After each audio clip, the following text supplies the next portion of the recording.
이 세상을 살아가면서 우리가 서로가 서로에게 사랑이 되고 사랑을 주는 존재가 되고 또한 사랑을 받는 존재가 되고 그리고 그로 말미암아 세상을 향한 축복의 통로가 될 수 있기를 주님의 이름으로 간절히 축원드립니다. 우리는 이 세상을 살면서 올바른 일이 무엇인지를 알고 있습니다. 올바른 일을 알고 있음에도 불구하고 그것을 행동으로 옮기지 못할 때가 많다라는 거죠. 우리가 올바른 일을 알고 있음에도 불구하고 그것을 행동으로 옮기지 못할 때 있지 않았습니까? 이것은 단순한 나태함이라고 보기에는 조금 어렵죠. 너가 나태해서 그걸 못해라고 하면은 우리는 당연히 화를 낼 겁니다. 나에게도 다 상황과 환경이라는 것이 있는데 왜 그렇게 이야기를 하냐라고 말할지도 모르죠.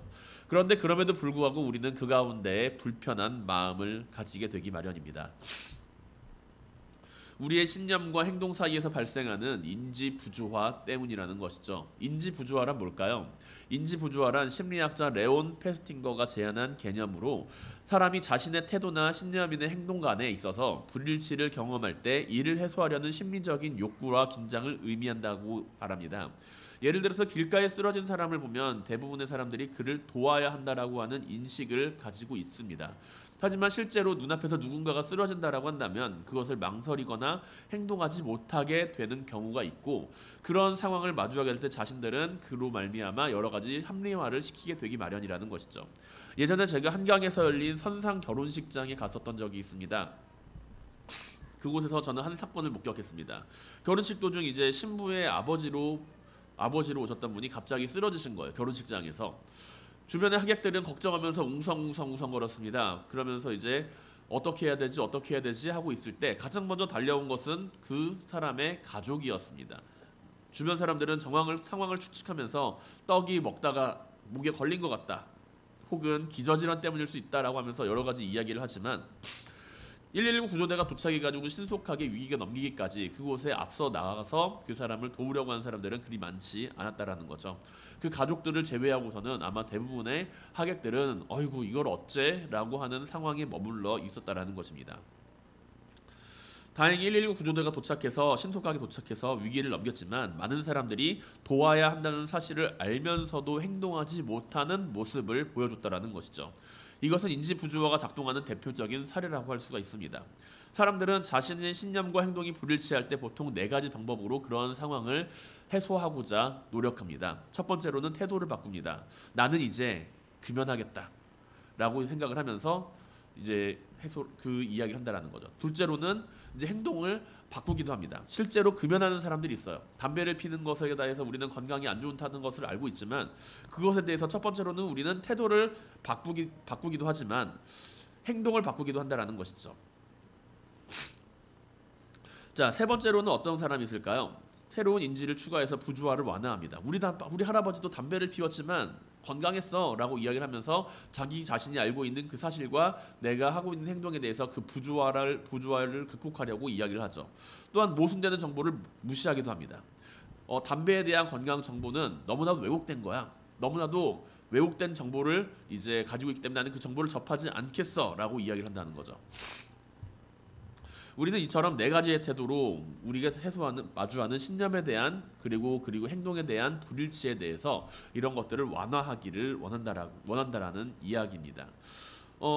아마 이 자리에 있던 사람들 가운데서도 이러한 방식으로서 우리는 우리 자신의 모습에 대하여 자기 합리화를 이야기를 할지도 모릅니다. 내가 가지고 있는 신념과 내가 하고 있는 행동이 일치하지 않을 때 우리는 다양한 모습을 통해서 이러한 4가지의 과정을 통해서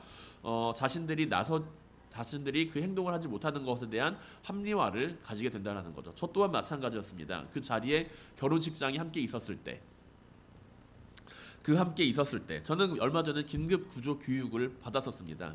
예비군 훈련을 받으면서 그 일이 있기 한 2주일 전인가 예비군 훈련을 받으면서 눈앞에서 사람이 쓰러졌을 때 이렇게 행동을 해야 합니다 라고 하면서 여러 가지를 다 배웠었습니다. 그런데 정작 그런 상황이 나타나고 내가 그 자리에서 움직이지 못하고 그냥 멀뚱히 서 있는 방관자로서만 있게 되었을 때 저는 그 앞에서 자기 스스로에게 합리화하는 모습을 보였다라는 것이죠. 나보다 가까이 있는 사람이 있고 내가 나설 자리도 아니고 가족들이 나타났으니 이제 괜찮다. 저 사람의 상태는 그리 심각한 것이 아닐 거야. 구조대가 왔으니까 이제 괜찮겠지 라고 이야기를 하면서 스스로에게 이야기를 하면서 내가 나서지 못했던 일에 대한 합리화를 시켰던 기억이 있습니다.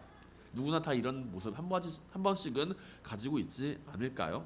그런데 오늘 본문에서 주님께서는 제자들에게 이렇게 이야기를 하십니다. 제자들의 발을 씻기면서 말씀하세요.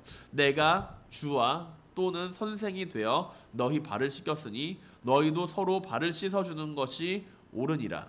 내가 너희에게 행한 것 같이 너희도 행하게 하려 하여 본을 보였노라 라고 이야기를 하십니다. 주님께서는 단순히 가르치시는 분이 아니었습니다. 주님께서는요, 자기 제자들에게 너희는 이렇게 살아라 저렇게 살아라 단순히 가르치시는 분이 아니라 친히 모범을 보여주시는 분이었다라는 거죠. 우리는 믿음 안에서도 인지 부조화를 경험을 할 때가 많이 있습니다. 신앙적으로는 반드시 행동해야 하는 행동이 있지만 정작 실천하지 못하는 순간이 있다라는 것이죠. 그렇다면 우리는 어떻게 이러한 인지 부조화를 극복하면서 믿음 생활을 하고 살아갈 수가 있을까요? 우리는 어떻게 자기 자신에 대한 믿음에 대해서 합리화를 시키지 않고 이렇게 주님께서 보시기에 기뻐하시는 모습으로 살아갈 수가 있을까요? 예수님께서 보여주신 그러한 모습을 통해서 우리는 우리의 신앙적인 고민에 대해서 어떻게 답을 내릴 수가 있을까요? 먼저 주님께서는 어떠한 모습으로 제자들에게 다가가셨는지를 우리는 바라보아야 합니다. 주님께서는 지식이 아니라 실천을 보여주시는 분이셨다라는 거죠. 주님께서는 제자들에게 지식을 가르쳐 주신 분이 아니라 실천을 보여주신 분이다. 그들과 함께 먹고 자고 하시면서 가르치시고 하시면서 그들에게 실천이란 무엇인가에 대해서 보여주신 분이 바로 주님이십니다. 지난 시간부터 우리가 함께 바라본 주님의 모습, 세족식에 대한 주님의 모습을 쭉 바라보고 있는데 그 과정 가운데 이제 우리는 베드로의 모습도 보고 다른 제자들의 모습도 보고 주님께서 왜 그런 일을 하셨는지도 보고 있습니다. 이렇게 쭉 보면서 그 세족식에 나오는 그 장면이 당시에 종들이나 하는 모습이다라는 것을 우리는 인지를 하고 있다라는 것이죠. 당시 주님께서는 당시에 종들이나 하는 모습을 보여주실 정도로 파격적인 모습으로 제자들에게 다가갔습니다. 제자들은 종들이나 하는 그 모습에 대하여 그 모습을 행동하시는 주님의 모습에 적지 않은 충격을 받게 되었고 베드로는 주님께서 하시는 일에 대해서 반대하고 나서기도 했다라는 것이죠. 그러나 주님께서는 제자들의 발을 씻겨주심으로 인해서 누군가를 섬긴다라는 것이 어떤 모습인지를 나타내 보여주셨습니다. 주님께서는 우리를 위해 이 땅 위에 오셨으며 가장 더러운 인간의 죄를 친히 씻어주시기 위해서 십자가에 달려서 죽으셨죠. 그것은 주님께서 십자가에서 죽으신 사건으로 말미암아 이루어진 모습이며 주님께서 십자가에서 흘리신 그 보혈로 말미암아 인간들의 죄의 사슬은 끊어지고 영원한 생명의 길로 걸어갈 수가 있는 길이 열리게 되었습니다. 이 땅에 오셔서 주님께서 하신 그 일은 인간의 가장 더러운 부분을 친히 만지시고 약한 부분을 어루만지시며 가장 매어있던 죄의 사슬을 끊어버리시는 그러한 놀라운 역사를 이루어 가셨다라는 것이죠.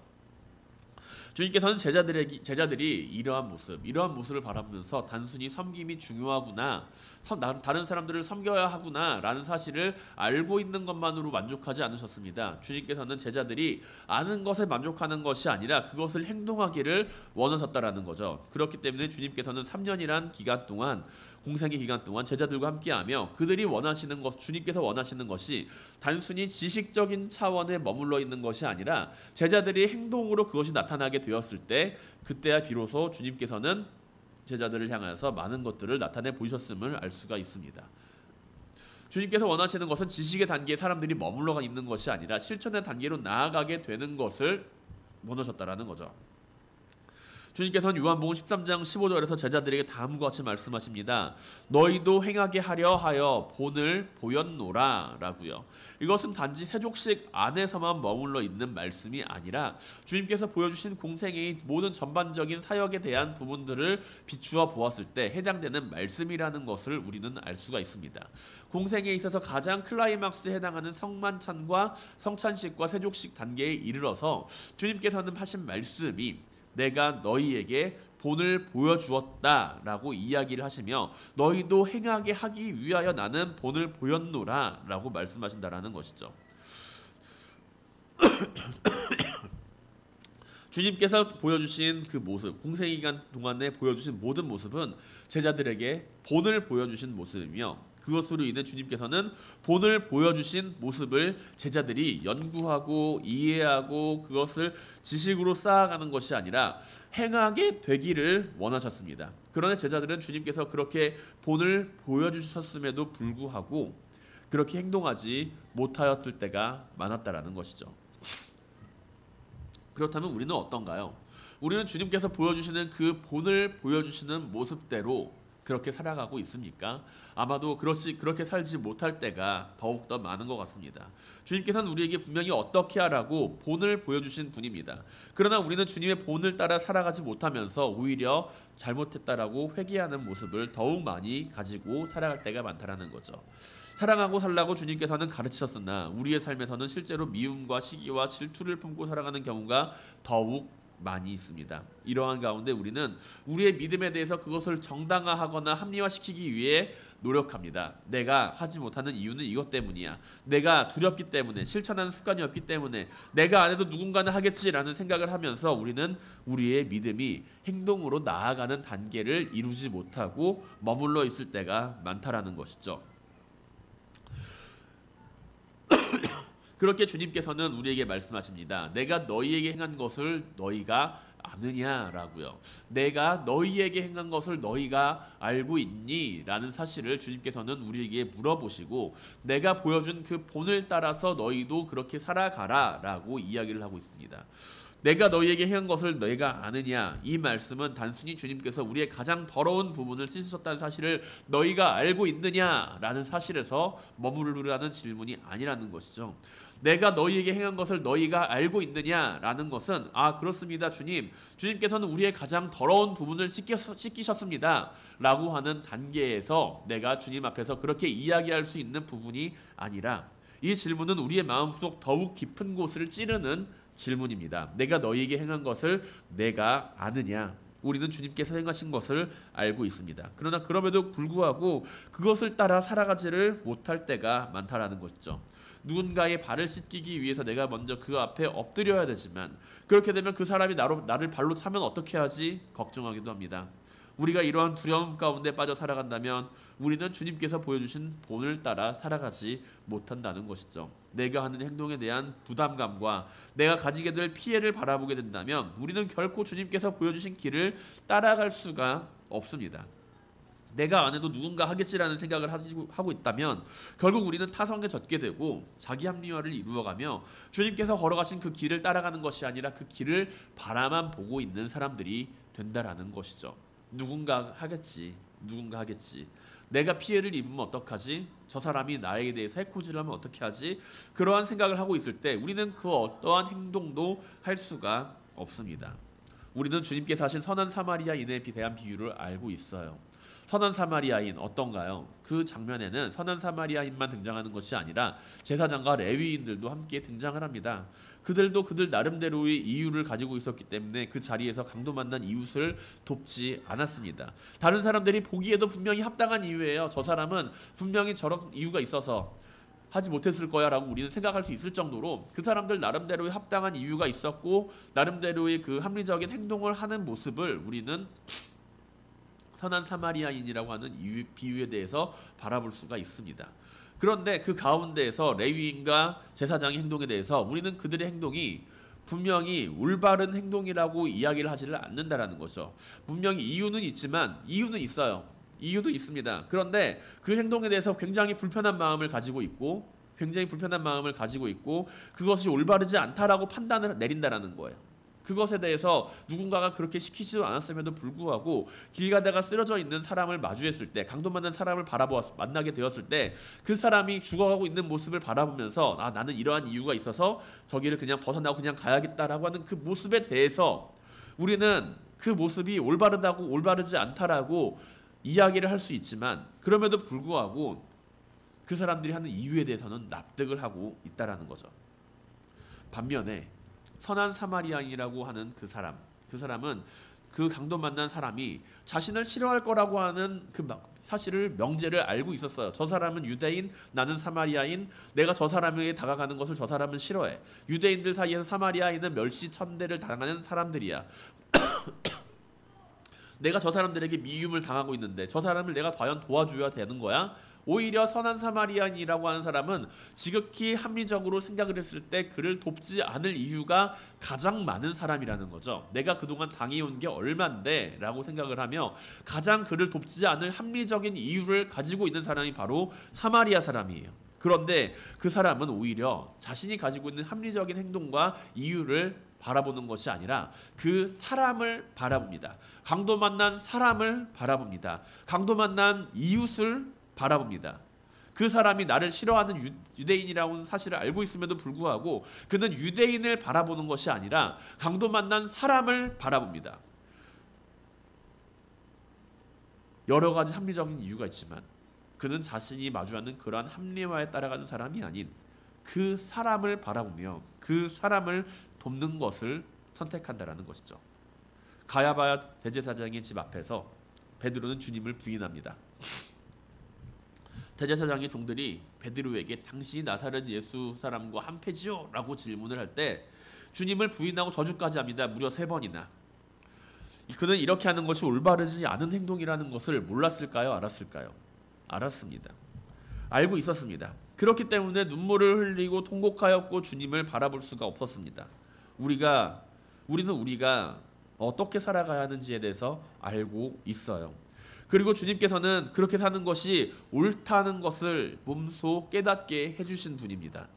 주님을 믿는다라고 하는 것, 우리가 주님을 믿는다라고 하는 것, 그것은 내가 알고 있는 것을 행동하게 하는 믿음의 삶을 이야기한다라는 것이죠.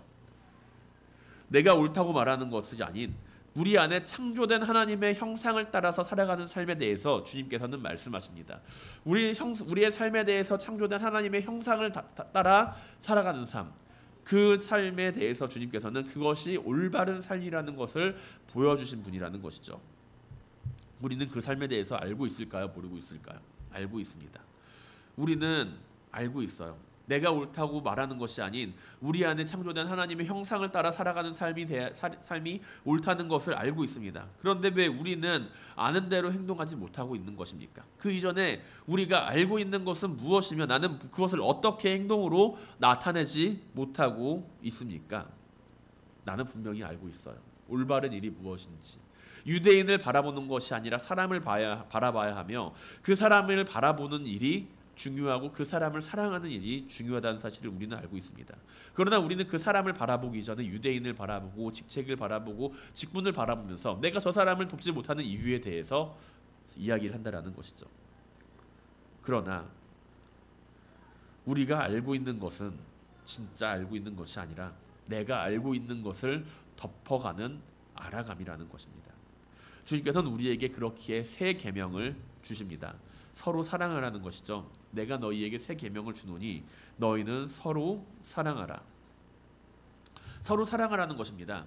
그런데 이것은 주님께서 새롭게 만든 계명이 아니에요. 내가 너희에게 새 계명을 주노니 너희는 서로 사랑하라고 이야기를 하지만 그것은 주님께서 새로 만든 계명은 아닙니다. 왜냐하면 그 이전에도 인류는 서로 사랑하는 것에 대해서 알고 있었고 그것을 깨닫고 있었고 그것에 대해서 늘상 이야기를 해왔고 있었기 때문이죠. 그런데 주님께서는 그 말씀에 대해서 새 계명을 너희에게 준다라고 이야기를 하십니다. 다시금 우리가 잃어버린 아는 것을 깨닫게 하신다라는 것이죠. 우리가 알고 있었고 인류의 모든 사람들이 알고 있지만 그대로 행동하지 못하는 것. 주님께서는 그것을 다시금 우리가 깨닫기를 원하시고 깨닫게 하신 것입니다. 주님께서는 15절에서 다음과 같이 말씀하세요. 내가 너희에게 행한 것 같이 너희도 행하게 하려 하여 본을 보였노라. 주님께서 행하신 것은 무엇입니까? 주님께서 행하신 것은 무엇인가요? 제자들의 발을 씻기신 것입니까? 사람들의 병을 고쳐주신 일인가요? 죽은 나사로를 살리신 일입니까? 모든 것을 하신 주님입니다. 분명히 죽은 나사로도 살리시고 제자들의 발도 씻기고 사람들의 병도 고치신 주님입니다. 모든 것을 하신 주님이지만 그 근본에는 사랑이 존재한다는 것이죠. 내가 너희를 사랑한 것 같이 너희도 서로 사랑하라. 내가 보여준 사랑의 본을 너희도 가서 보여주라는 이야기입니다. 그렇다면 우리는 어떻게 사랑할 수가 있을까요? 내가 누군가를 사랑해야 한다는 사실을 분명히 알고 있고 내가 사랑이라고 하는 것에 대해서 알고 있음에도 불구하고 우리는 왜 서로 사랑하지 못하고 살아가고 있습니까? 우리는 이 세상을 살면서 사랑이 중요하다라고 이야기를 하면서 왜 사랑을 하지 못하고 살아갈 때가 더욱 많은 걸까요? 사랑이라는 것이 거창한 것처럼 들리지만 실제로 엄청난 행동을 의미하는 것은 아니라는 것입니다. 누군가에게 밥 한 숟가락 떠주는 것, 그것이 사랑일 수도 있습니다. 길을 가다가 쓰레기를 줍는 것, 그것이 사랑일 수도 있어요. 우리는 누군가를 사랑하는 모습에 대해서 그들의 발을 씻겨주는 모습만을 생각하며 그것이 사랑이라고 생각할지는 모르지만 주님께서는 지극히 작은 일에 충성하는 사람을 기뻐하신다라고 이야기를 하세요. 지극히 작은 일에 충성하는 사람을 주님께서는 기뻐하신다라고 이야기를 하시면서 작은 일에 충성하는 것으로 말미암아 큰 일을 맡기신다라고 주님께서는 분명히 이야기를 하십니다. 그렇기에 우리는 작은 실천부터 우리의 사랑이 시작되어야 한다는 것이죠. 우리의 사랑은 거창하고 원대하고 위대한 사랑에서부터 시작하는 것이 아니라 지극히 작고 보잘것없는 것처럼 보여도 그것으로 말미암아 내가 사랑할 수 있는 모습을 가지게 될 수 있는 게 중요합니다. 사랑이라고 하는 것, 그것은 결과가 아니에요. 모습이며 과정입니다.